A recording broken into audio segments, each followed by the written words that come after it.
तो वही किसी मित्र ने एक टॉपिक सजेस्ट किया है, how not to get affected by external validation, good और बैड। मतलब निंदा हो या तारीफ हो, दुनिया अच्छा कहे या बुरा कहे, उसका हम पर प्रभाव न पड़े। हम जैसे चल रहे हैं, जो कर रहे हैं, जो हमारे विचार हैं, उस पर फर्क न पड़े।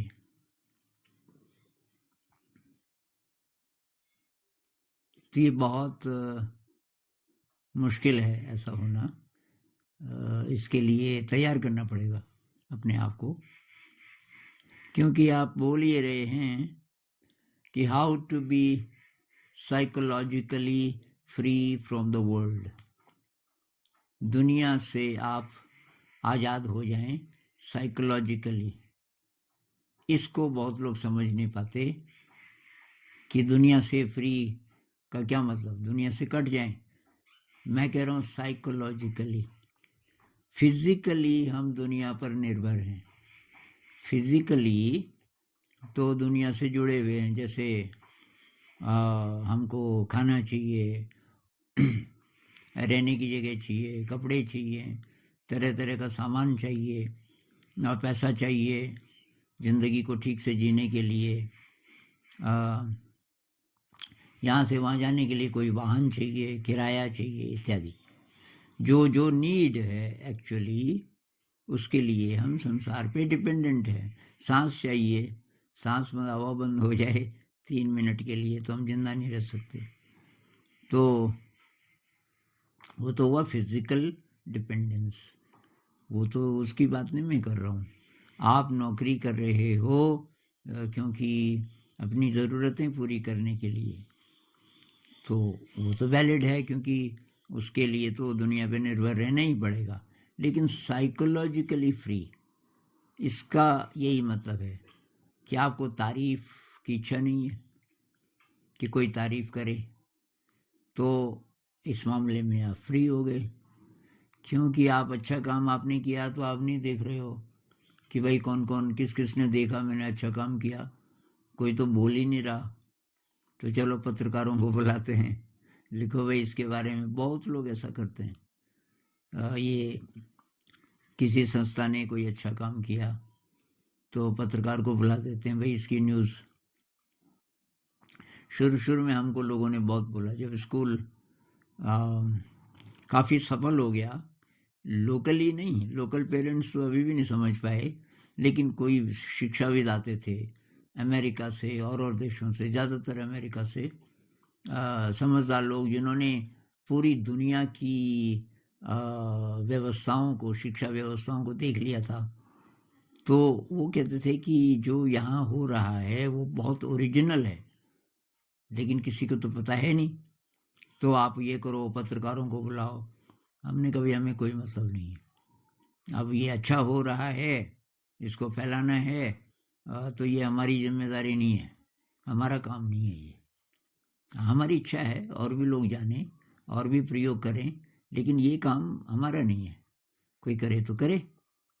तो और मुझे इसमें बल्कि झंझटी जो लगती थी कि कोई, हम तो नहीं बुलाएंगे पर फिर भी कोई आ सकता है, तो आ भी जाए। तो किसी ने जैसे फ़ोन किया, कोई फिल्म बनाने वाले आना चाहते हैं, डॉक्यूमेंट्री। मैं बोलता था ये ध्यान वाले लोग हैं क्या? ध्यान वाले हैं तब आने देंगे, नहीं तो ये वाइब्रेशन खराब कर देंगे। तो लोग बिदक जाते थे पहले ही। यानी कि प्रेज से साइकोलॉजिकली मतलब हम फ्री थे एक तरीके से। अब दूसरा है ब्लेम से भी। कोई निंदा कर रहा है तो निंदा तो हमारी शुरू से हो ही रही थी, बहुत ज़्यादा। लोकली कोई नहीं समझ पा रहा था। दूर दूर के लोग बहुत तारीफ कर रहे थे, नज़दीक के लोग, आसपास के लोगों में से कोई समझ पा रहा था। तो अब मैं ये नहीं कहता कि फ़र्क ही नहीं पड़ता था, लेकिन मैंने कोशिश ये की शुरू से कि एक तो मेरे को तो कोई नहीं बोलता था, टीचर्स को बोलते थे। मैं बोलता था भाई ये गड़बड़ न्यूज़ लेके मत आओ, क्योंकि ज़्यादातर निंदा ही करते थे। किसी को तारीफ करनी हो तो वो मेरे पास आके बोलते थे। खैर, तो ये साइकोलॉजिकली फ्री कैसे हो जाएं? क्योंकि सारी व्यवस्था, सारी ट्रेनिंग हमारी एक्सटर्नल वैलिडेशन पर आधारित है बचपन से। ये वहां से शुरू हो जाता है। जब मान लीजिए कि आप कोई आर्ट बनाते हो, 4 साल का बच्चा वो देखता है और आप उसको अप्रिशिएट करते हो, तो अप्रिशिएट करते हो तो ठीक है, पर मेरे ख्याल से बच्चे को ये भी पूछना चाहिए कि ये क्या है, इसको कर एक्सप्लेन थोड़ा सा। तो उसमें एक तरीके से जिम्मेदारी भी आ जाती है तब बच्चे की, कि अगर मुझे इसके बारे में सलाह लेनी है, किसी को शामिल करना है, तो तब मुझे बोलना भी पड़ेगा इसके बारे में। यानी कि अच्छा, अब स्कूल शुरू हो गया, सारा ही एक्सटर्नल वैलिडेशन है। भाई मूल्यांकन कौन करता है? कोई और। स्व मूल्यांकन का कोई तरीका नहीं है। ये कौन तय करता है कि क्या पढ़ना है और क्या नहीं पढ़ना? ये सब सरकार तय करती है या आपका स्कूल तय करेगा? बच्चे की सलाह या बच्चे की रुचि के हिसाब से तो कुछ होता ही नहीं। हो सकता है बच्चों को ये पढ़ाई लिखाई अभी बिल्कुल पसंद है ही नहीं। 6-7 साल का बच्चा है, उसको संगीत चाहिए, उसको कला चाहिए, उसको खेल चाहिए तरह तरह के, वो तो आप दे नहीं रहे। अब उसको आप रटा रहे हो ABCD। मैंने सुना अमेरिका में 1 ही साल से शुरू कर देते हैं घर में पेरेंट्स ये ABCD, और ये बहुत प्रकार के खेल और बहुत प्रकार की किताबें, लेकिन सिखाते यही है ABCD। ये उम्र थोड़ी है भाई।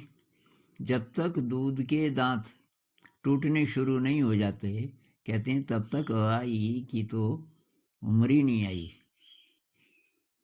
तो खैर, ये एक्सटर्नल वैलिडेशन कि फर्स्ट आ गया, तो अब ये क्यों रखे हुए हैं फर्स्ट, सेकंड, थर्ड? क्योंकि बच्चे तो कंपेयर करते हैं और हतोत्साहित हो जाते हैं जो जिसके नंबर कम आए। तो हमने यहाँ सबसे पहले यही ख़त्म किया। हमने कहा हम कोई नंबर नहीं देंगे, कोई ग्रेड नहीं देंगे। ग्रेड में भी तो वही है ना, ABC, और किसी को A+। तो हमने कहा ये भी नहीं देंगे हम, तो आप कंपेयर कर ही नहीं सकते।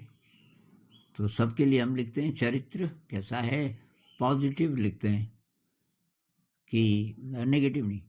और विज्ञान पक्ष और कला पक्ष कि भाई ये आपका बहुत अच्छा है, इन एरियाज में आपको और सीखने की ज़रूरत है। अब कंपैरिजन हो ही नहीं सकता।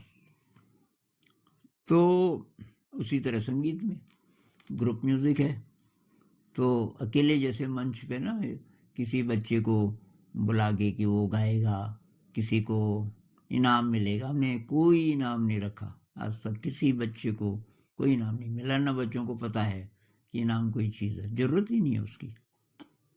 इनाम या दंड ये विकृत व्यवस्था के हिस्से हैं। अब लेकिन धीरे धीरे बच्चा बड़ा होता है तो उस पर ये असर पड़ने लगता है। खेल जितने हैं वो कम्पिटिटिव हैं, सारे के सारे सब एक्सटर्नल वैलिडेशन पर आधारित हैं। ऐसे खेल हो सकते हैं जिसमें कि कंपटीशन ना हो, इस तरफ सोचा ही नहीं किसी ने। अच्छा, फिर ये जैसे क्रिकेट हो रहा है इंटरनेशनल लेवल पे, खूबसूरती में भी कंपटीशन है कि जी ब्यूटी कॉन्टेस्ट है, कौन सबसे सुंदर। सुंदर मतलब आड़मास। भाई ये थोड़ी है मनुष्य की सुंदरता। मनुष्य की सुंदरता तो उसकी दिव्यता है, फिर उसके अच्छे गुण, और उनको आप वो कैसे बोल सकते हो कि ये फर्स्ट है, ये सेकंड है? तो ये विकृत मनुष्य जाति के लक्षण है कि वैलिडेशन इम्पोर्टेंट हो जाता है, एक्सटर्नल वैलिडेशन। तो इससे फ्री कैसे हुआ जाए? अब मैं बताऊं मैं कैसे लकी रहा इस मामले में। मैं बचा रहा कभी मुझे ये नहीं पूछते थे मेरे माता पिता कि तू फर्स्ट आया। मैं फर्स्ट ही आता था ज़्यादातर। लेकिन ज़्यादातर क्या, एक साल नहीं आया, क्योंकि मैं एक पेपर छोड़ के आ गया। दीदी की शादी थी गांव में, तो मैं गुरुजी के पास गया। मैंने कहा जी मेरी दीदी की तो शादी है, तो मैं जाऊं कि बेटा पेपर नहीं देना तो जा। एक पेपर अभी था, उसके बाद दोपहर को। अब मैंने इसको ऐसे इंटरप्रेट किया कि वो बोल रहे हैं कि तेरी मर्जी है, दे चाहे ना दे। तो मैंने एक और को तैयार किया, मैंने कहा चल। तो उस साल पास तो कर दिया उन्होंने, लेकिन नंबर कम आए। लेकिन घर में कभी नहीं पूछते थे, ये पूछते थे पास हुआ, हाँ जी पास हो गया, बस, और कुछ नहीं। कभी मुझे किसी ने नहीं बोला कि बड़ा होकर के तुझे डॉक्टर बनना है, इंजीनियर बनना है, बड़ा आदमी बनना है। और मुझे कोई पूछे क्या बनना है, मैं बोलता था साधु बनना है। मुझे वो बहुत फैसिनेटिंग लगता था। साधु, साधुओं की टोलियां आती थी गांव में। तो एक मंदिर था गांव से जरा दूर, वहाँ पे पानी भी था, नेचुरल पानी का छोटा सा झरना कह लो।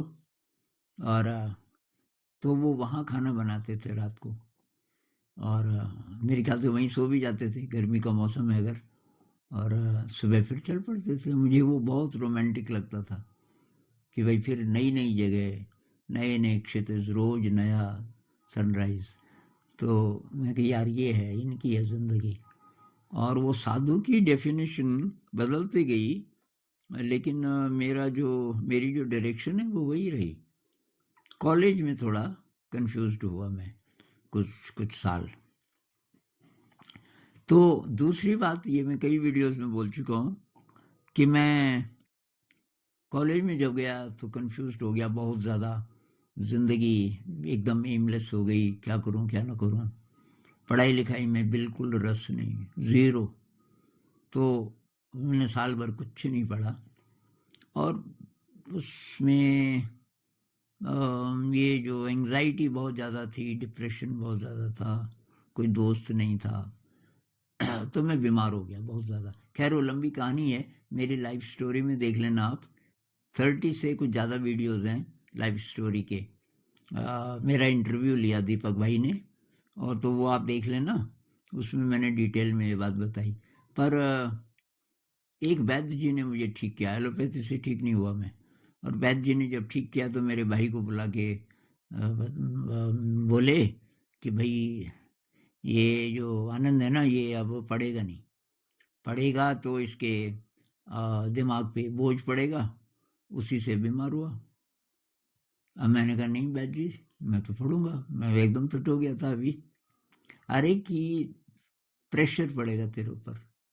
मैंने कहा मैं परीक्षा के लिए नहीं पढ़ूंगा, वैसे तो पढ़ सकता हूँ ना, कि परीक्षा के लिए नहीं पढ़ेगा। मैंने कहा ना, और मैं हॉस्टल में रहूँगा, और एमए इंग्लिश ज्वाइन करूँगा, और अंग्रेजी सीखूँगा, नई नई किताबें पढ़ूँगा, परीक्षा से कोई मतलब नहीं। तो उन्होंने भाई साहब की तरफ देखा कि भाई ये क्या बोल रहा है, हॉस्टल में रहेगा, तो वहाँ मेस का खर्चा, हॉस्टल का खर्चा, कॉलेज की फीस, और ये बोल रहा है कि मैं तो परीक्षा तो दूंगा नहीं, तो आप सपोर्ट करोगे इसको। मेरे भाई ने बोला ये जिंदा हो गया, ये जैसे जीना चाहे, मैं करूँगा इसको सपोर्ट। वो मुझे छूट मिली हुई थी, और मैंने वैसे ही किया। ऐसी ऐसी किताबें जो पहली बार इशू हो रही थी लाइब्रेरी से, लाइब्रेरियन भी वो बहुत परेशान हो जाए, उस पर ठप्पा लगाना पड़ता था। उसने कहा ये किताबें किसी ने तो देखी ही नहीं। अब मैंने कहा मैं देख रहा हूँ ना।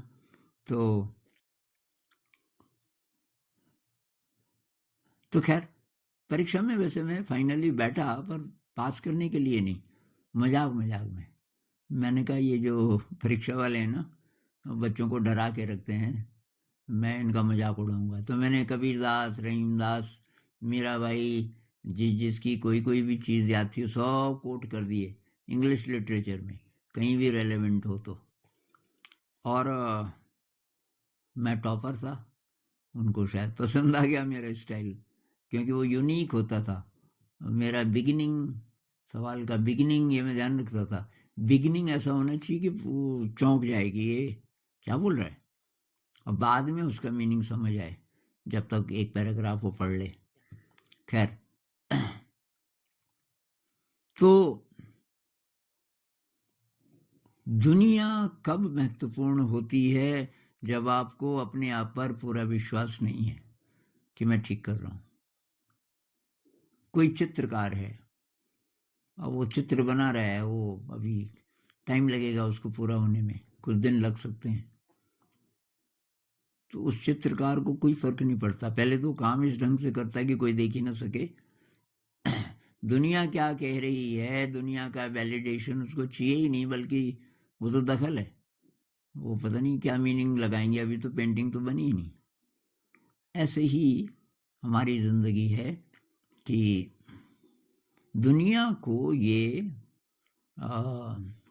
इजाज़त दो ही मत कि वो कुछ बोल सकें। हम ही तो पहल करते होंगे ना, बहुत बार हम ही करते हैं पहल। भाई उनको नहीं पता आप क्या करना चाहते हो, आप डिस्कस करने लगते हो। मैंने ऐसा कभी नहीं किया, न मेरा प्लान होता था, भविष्य का कोई प्लान नहीं। अभी मैं ये कर रहा हूँ। अब ये है, बहुत लोग पागल तो बोलते थे। एमए इंग्लिश जब मैं कर रहा था प्रीवियस, तो लोग देखते थे कौन सी किताब पढ़ रहा है, प्रोफेसर भी ये पागल हो गया, ये क्या क्या पढ़ता रहता है। और जब मेरे सबसे ज़्यादा मार्क्स आए, सबने बोला इसने नकल की, ये किया वो किया। लेकिन एमए फाइनल में मेरे और भी ज़्यादा मार्क्स आए, सबने बोला यार ये कमाल है, कैसे इसके मार्क्स आ गए इतने ज़्यादा। तो मुझे उसमें मज़ा आता था कि ये लोग भूल क्या रहे हैं, और जो किताब अच्छी न लगी वो नहीं पढ़ता था मैं ज़्यादा।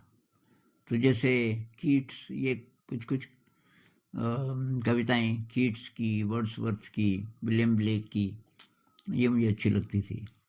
वॉल्ट विटमैन, ये अमेरिकन लिटरेचर में थोड़ा बहुत, फ्रॉस्ट, ये अच्छे लगते थे। टी.एस. एलियट मुझे अच्छा नहीं लगा, पढ़ा तो पर अच्छा नहीं लगा। डब्ल्यू.बी. येट्स थोड़ा बहुत। तो ये जो मुझे पसंद था मैं वही पढ़ता था, बाकी नहीं। और परीक्षा में मैंने क्या किया कि अब मैंने कहा दे ही रहे हैं परीक्षा, कोई सवाल आएगा तो कुछ तो लिखना पड़ेगा। जैसे जॉन ड्राइडन था एक, मुझे बिल्कुल, मैंने कहा ये क्यों छाप रहे हैं इसकी किताब, खैर तो कब का मर गया था।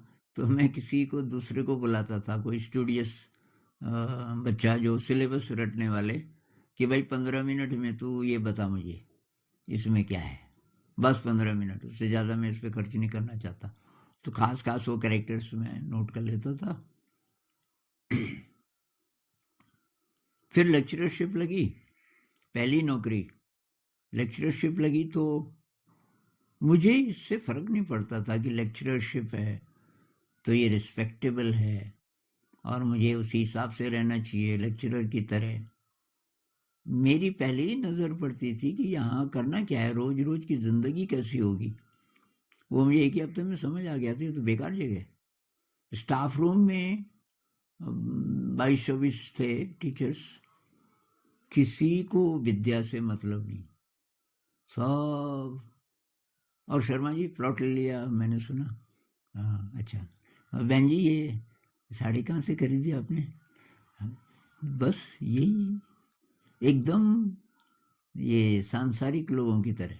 तो मैंने कहा ये तो विद्या के उपासक हैं एक तरीके से, इनकी ये हालत। स्टूडेंट्स पढ़ने शायद ही कोई आता होगा। तो खैर वो मुझे बिल्कुल पसंद नहीं है। तो फिर मैं कुछ दिन तो रहा, जब तक कोई विकल्प नहीं था। जैसे मुझे शांति निकेतन का पता चला, मैं सब छोड़ छाड़ के वहाँ चला गया।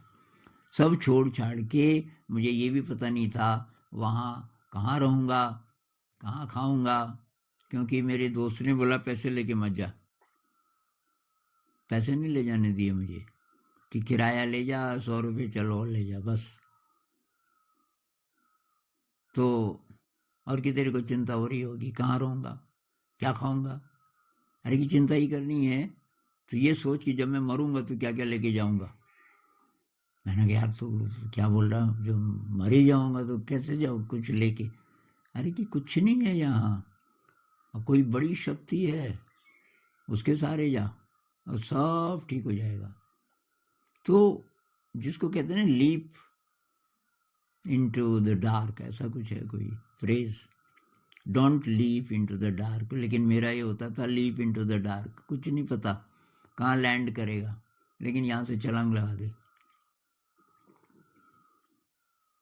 तो psychologically free from the world. और मैंने काम ही ऐसे ऐसे किए जो कि मतलब अलग थे, मेन स्ट्रीम से बहुत अलग। तो मुझे ये आशा थी भी नहीं कि लोग समझेंगे इसको। तो मैंने जब ये किताबें भी लिखी, डांस ऑफ द बी, साविद्या या विमुक्ता, ये कुछ और भी हैं। अब सबने बोला लिख तो दिया आपने, किसी को तो पता ही नहीं। मैं कहा भी वो मेरा काम नहीं, मैंने तो मज़ा लूट लिया इसका लिखने में।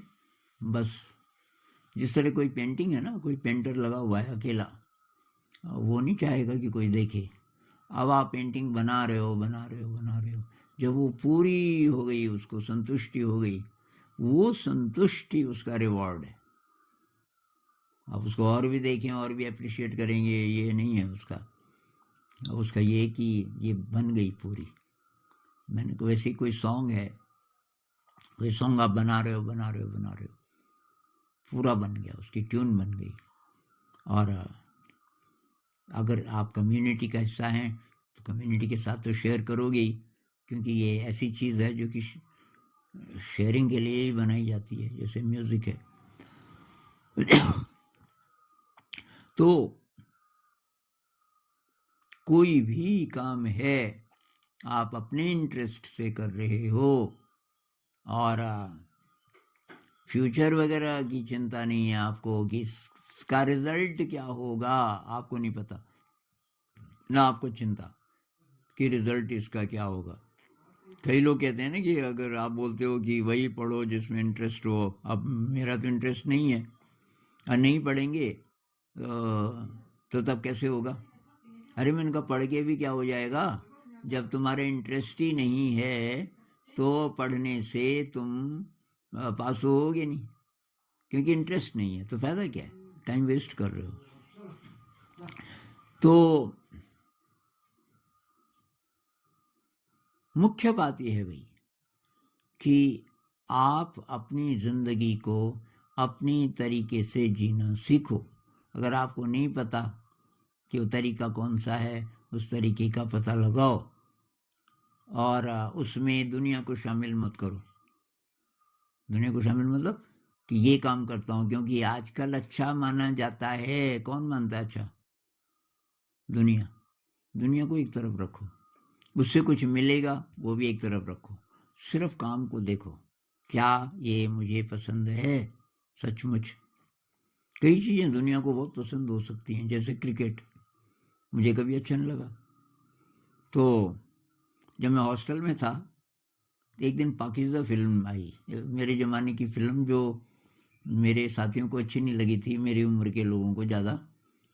तो मैं अकेला था हॉल में, वो था डाइनिंग हॉल, रिक्रिएशन हॉल, और उसमें बहुत शानदार उस ज़माने का टीवी था, और उसमें ये पाकीज़ा फिल्म आ रही थी। मैं अकेला था देखने वाला। उसके बाद मैं ऊपर, मेरा कमरा फर्स्ट फ्लोर में था, और वहाँ से भयंकर भीड़। आनंद जी शुरू हो गया? मैं कहा शुरू नहीं, ख़त्म हो गया। क्या ख़त्म हो गया? अरे मैंने कहा फिल्म पाकिस्तान। अरे यार फिल्म छोड़ो ना, ये हिंदुस्तान पाकिस्तान का फाइनल है। मैंने कहा क्रिकेट की? हाँ। मैंने कहा क्रिकेट कोई गेम है? मैंने कहा क्रिकेट क्यों देखना है? उसको इतना झटका लगा, इतना गुस्सा भी आया, आप क्रिकेट नहीं देखते? अरे मैंने कहा क्रिकेट तो बेवकूफ़ लोगों का खेल है मेरे ख्याल से। तो भाई देखो, एक तो फेंकता है गेंद, एक ठोकता है, दो ही लोगों का खेल है। और वहाँ वो कितने फील्ड में घूम रहे होते हैं बिना मतलब, कभी कभी गेंद जाती है उनके पास तो बेकार है। और गेंद भी ऐसी कि लग जाए कहीं माथे पे, कहीं लग जाए। और जो ठोकने वाला है वो, उसका शरीर तीन तरह से टेढ़ा। वह पहले तो थोड़ा झुका होता है, फिर उसकी कमर ऐसी टेढ़ी, फिर उसकी गर्दन ऐसी। मैं कहा ये कोई खेल है? बिल्कुल अवैज्ञानिक है। खैर उसने कहा कि आप जाओ और हम तो हमारे लिए तो यही मुख्य है। अब ये कहाँ से आता है कि सब पूरा हॉस्टल इंतज़ार कर रहा है उस मैच का, और आप अकेले उसको रिजेक्ट करके आप वापस आ रहे हो कि मैं नहीं देखता इसको, ये बेकार है।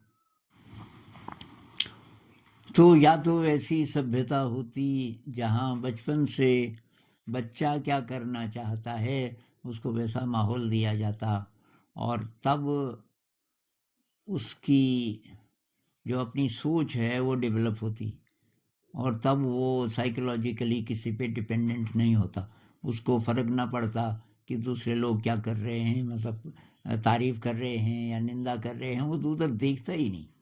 लेकिन हमें आदत ये डाली गई है, हमारी अभी जो सभ्यता है वो बस यहीं तक पहुंच पाई कि अच्छा तब है जब कोई बोले या कोई देखे ही नहीं तो फिर क्या अच्छा है। मतलब अच्छा काम करना है तो तब कि जब आप दिखाई दो। अब आप चुपचाप अच्छा काम करो तो क्या फ़ायदा। इसलिए संत लोग कहते हैं ना कि अच्छा काम ऐसे करो कि गुमनाम रह के, नेकी कर दरिया में डाल। दरिया में डाल मतलब किसी को पता भी न चले कि आपने अच्छा काम किया। एनोनिमस रहो, जहाँ तक हो सके गुमनाम रहो जब आप कुछ अच्छा काम करते हो। क्रेडिट लेने के लिए आगे मत चले जाओ। तो आपकी टेंडेंसी ये नहीं होनी चाहिए कि मुझे लोग देखें, मेरी तारीफ करें। ये तो वही हो गया फिर, psychologically you are dependent on the world. तो उनका वैलिडेशन चाहिए, मतलब आपको। उसी तरीके से हम कमियां छुपाते हैं कि ये ना दिख जाए, ये ना दिख जाए मेरी ज़िंदगी में, मेरे काम में जो जो गड़बड़ है, क्योंकि लोग क्या कहेंगे, क्योंकि मेरी निंदा होगी, उससे भी आप डर रहे हो। तो जब आप सचमुच इंडिविजुअल बन जाओगे, ऑटोनमस, ऑटोनमस मतलब स्वतंत्र, अपनी तंत्र से, अपने सिस्टम से अपनी ज़िंदगी चलाने लग जाओगे, तब आपको फ़र्क नहीं पड़ेगा। तब आप इस तरीके से देखोगे ही नहीं कि ये कमी है और कोई देख न ले। कोई तो इम्पोर्टेंट है ही नहीं फिर, कोई कुछ भी बोले, या ये दिखना चाहिए क्योंकि ये अच्छा है। तो आप जब कुछ भी काम करते हो ना, तो अपने मन को देखो, साथ साथ ये आ रहा है क्या कि यार ये काम दिखना चाहिए लोगों को और ये नहीं दिखना चाहिए। बहुत साल पहले ना मेरे एक दोस्त ने एक प्रोफेसर तो नया नया एक फ्रिज खरीदा, और मुझे कभी इनवाइट नहीं करता था। बहुत नज़दीक था उसका फ्लैट। आनंद जी, क्या आप 5 मिनट के लिए आ सकते हो? उन दिनों में बहुत बिजी था, एक कोचिंग इंस्टीट्यूट चलाता था। मैंने कहा तो सकता हूँ कि अभी। तो मैंने कहा चल। तो उसने बिठाया, तो बैठने का जो कमरा था वहीं वो भी रखा था, वहाँ से फ्रिज वहीं पे दिखाई दे रहा था। तो उसने खोला, बोतल निकाली पानी की, और एक गिलास में मैंने हाथ लगाया। मैं उधर नहीं देख रहा था, मुझे ज़रा बाद में दिखाओ फ्रिज। तो गिलास एकदम ठंडा। मैंने कहा ये तो मैं नहीं पीता, ये तो लगता है फ्रिज का पानी है। कि फ्रिज ही का तो है। मैंने कहा ना, फ्रिज का तो मैं वैसे भी नहीं पीता, मैं तो गुनगुना पानी पीता हूँ, और फ्रिज का तो वैसे भी ठीक नहीं पेट के लिए। उसको भयंकर गुस्सा आ गया। तो कहने लगा कि मुझे मालूम है तो क्यों बोल रहा है, तुझे पता चल गया कि मैंने फ्रिज लिया है तो उसको उसका मतलब तो ये कहना चाहता है कि ये कोई ख़ास चीज़ नहीं है।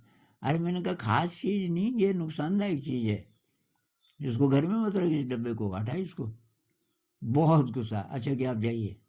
अरे मैंने कहा बुलाया तूने, चाय तो पूछ नहीं रहा, अभी ठंडा पानी लेके आ गया। तो अब उसने फ्रिज लिया ही इसीलिए, उसमें कुछ थोड़ी रखा था, और कोई फल नहीं था, कोई कुछ, केवल पानी था। तो लिया क्यों था कि लोग बोलेंगे वाह जी वाह, प्रोफेसर साहब ने फ्रिज ले लिया।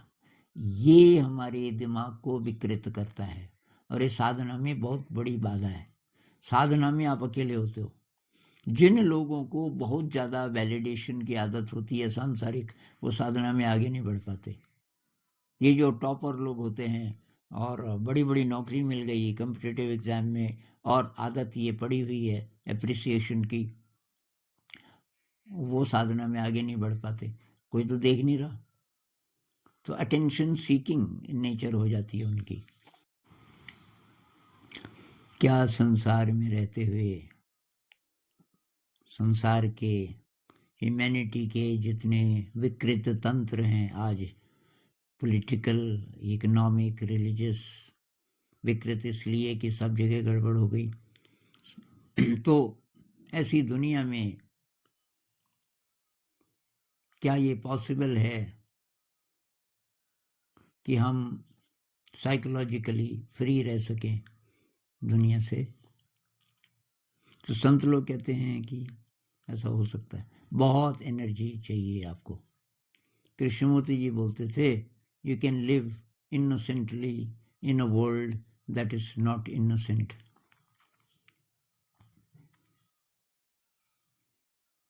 और कबीर साहब इसके बहुत बड़े उदाहरण हैं कि कबीर अपनी धुन में चलते रहते थे। कबीर साहब के लिए कोई प्रोटेक्शन नहीं था, गरीब आदमी थे, कपड़ा बुनते थे, रोज बाजार जाके कपड़ा बेचते थे।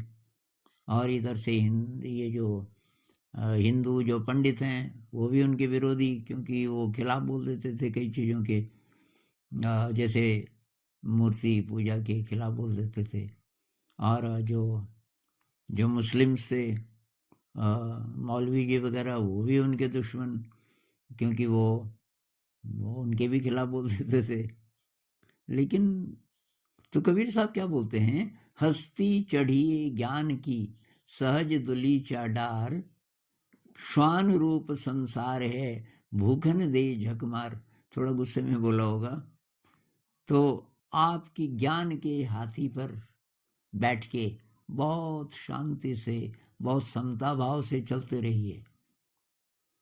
और जिस तरह कहते हैं ना, हाथी चलते रहे, कुत्ते भौंकते रहते हैं, हाथी चलते रहते हैं, कि संसार कुत्ते की तरह, श्वान रूप संसार है। श्वान मतलब कुत्ता। दुनिया तो कुत्ते की तरह भौंकती रहेगी, भौंकती रहेगी, लेकिन ये मेटाफर ये कह रहा है कि वो कुछ बिगाड़ नहीं सकते। हाथी पे बैठे हैं आप तो ना, कुत्ता क्या बिगाड़ सकता है? तो भूखन दे झकमार, उनको कि भूखने दो, कुछ नहीं बिगाड़ सकते आपका। लेकिन सहज दुली चाडार, आपके अंदर अहंकार नहीं है, आपके अंदर कोई गुस्सा नहीं है, कोई प्रतिक्रिया नहीं कर रहे, और ज्ञान के हाथी पे बैठे हो गई। ज्ञान नहीं है तो तब तो दुनिया कुचल देगी आपको, तब आप साइकोलॉजिकली फ्री नहीं हो सकते। आपको अपने अंदर बहुत प्रकार की शक्तियाँ जुटानी पड़ेंगी, अर्जित करनी पड़ेंगी, तभी ये हो सकता है। उन शक्तियों में ये चीज़ें नहीं आती कि साहब पैसा जुटा दिया, ये कर दिया, वो अंदर अंदर की शक्ति। अंत में मैं एक कहानी सुना देता हूँ आपको, ये वैलिडेशन के ही बारे में। तो एक कोई आदमी था, उसके पास एक मोटरसाइकिल थी, और बीच बीच में टाइम निकाल के और एकदम प्रकृति में जाना पसंद करता था। तो वो गया कहीं हिमालय में, उत्तराखंड में शायद, कोई हाई एल्टीट्यूड की रोड थी, और बहुत प्लेजेंट मौसम था, सुबह का टाइम था, और मौसम ऐसा था कि न ज़्यादा गर्मी न ज़्यादा सर्दी। और एक जगह बहुत ही सुंदर, तो उसने मोटरसाइकिल रोकी सड़क से थोड़ा अंदर, तो अंदर जंगल था, पेड़ थे, सुंदर सुंदर मखमली घास थी। वहाँ मोटरसाइकिल खड़ी की, और उसको बारीक सी आवाज़ सुनाई दी पानी की। उसने कहा, यार आसपास कोई झरना है शायद, तो मैं देख के आता हूँ। अब वो जाने लगा उस दिशा में, रास्ते में उसको एक फूल मिला, और इसको फूल बहुत प्यारे थे, और ये फूलों की किस्में जानता था कि ये कौन सा फूल है वगैरह। ये फूल उसने कभी नहीं देखा था। तो उस फूल के पास बैठ गया, थोड़ी देर देखने लगा बहुत ध्यान से। फूल मंद मंद हवा के साथ झूम रहा था। तो कहानी है, सिंबॉलिक कहानी है। तो ये जो टूरिस्ट है कहने लगा, अरे फूल, कितना दुर्भाग्यशाली है तू, तो राजा के बाग में होता तो तुझे देश विदेश के लोग देखने आते, बड़े बड़े लोग, बड़े बड़े राजा महाराजा देखने के लिए आते, अप्रिशिएट करते, तेरी तारीफ करते। अब तो सुंदर तो है, लेकिन किस काम का, यहाँ पैदा हुआ इस जंगल में, कोई तो तुझे देख नहीं रहा। फूल ने सुना, फूल ने देखा उसकी तरफ। फूल ने कहा, देख भाई कि वैसे तो तू इस काबिल है नहीं कि मैं तेरे से बात करूं, अब फिर भी तूने मेरे इतने पास आके ये सब बोल दिया, तो तू भी सुन ले। तेरे राजा महाराजा तो कुछ ही दिन के लिए हैं। राजा महाराजा तो तुम बोलते हो उनको, साधारण मनुष्य हैं। और साधारण मनुष्यों से क्या बात करनी, उनकी तारीफ, उनकी निंदा, कोई मीनिंग नहीं है उसका मेरे लिए। और मैं पता किससे बात करता हूँ, रात को मेरे ऊपर अनंत आकाश होता है, नक्षत्र खचित व्योम, एकदम डीप, उससे सुंदर क्या हो सकता है। मेरा डायलॉग उससे होता है। और ये सारी धरती की एक एक कंपन मुझे महसूस होती है। मेरा डायलॉग इस धरती से है, मेरा डायलॉग इस अनंत आकाश से है। तेरे राजा महाराजाओं को मैं नहीं पूछता। और इसकी आंखें खुल गई। इसने कहा, यार कमाल है। तो ये जो कॉन्फिडेंस है फूल का, जिसको कोई नहीं जानता, वो कहाँ से आया? सोचना इस पे। नमस्कार।